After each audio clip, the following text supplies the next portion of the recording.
The Africa Finance Corporation is a conglomeration of financial experts with the intention of bankrolling infrastructure projects across the continent. The 10th anniversary of the association is to brainstorm on how to further actualize the dream of lifting Africa out of infrastructure deficit. Acting President Osinbajo did not only commend the struggle at putting Africa at par with the developed world, but also says sustainable infrastructure development in Africa will remain a mirage without private sector participation. Africa is certainly the next destination for real development in the world. Everybody knows that we're next. This coming decade is Africa's decade. It's Africa's time. So I think it's an exciting time to be an African, an exciting time to be leaders in Africa, either leaders in the economy or business or in politics.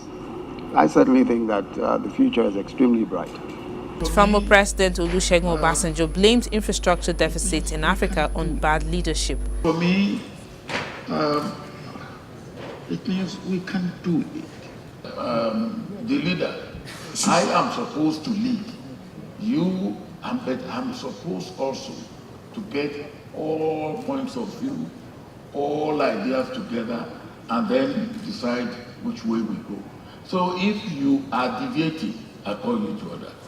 Minister of Finance Kemi Adeosun and the Central Bank Governor Godwin Emefiele advocated partnership amongst African leaders to address the continent's infrastructure challenges. Where we had some of the ingredients needed, they had some. We did a government-to-government transaction using our sovereign wealth fund, and it's brought down the retail price of fertilizer from about 9,000 to about 5,500, and significantly increased the value add here in Africa.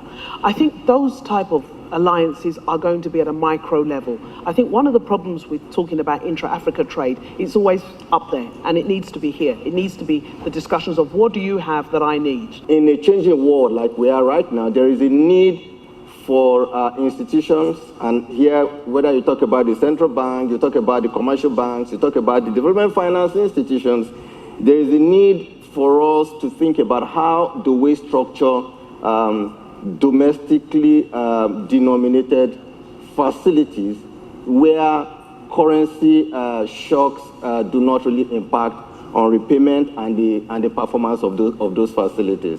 The AFC has invested over $10 billion to galvanize infrastructure development in Africa over a decade, and popular opinion here is that more should be done to address the infrastructure deficit beclouding Africa's development.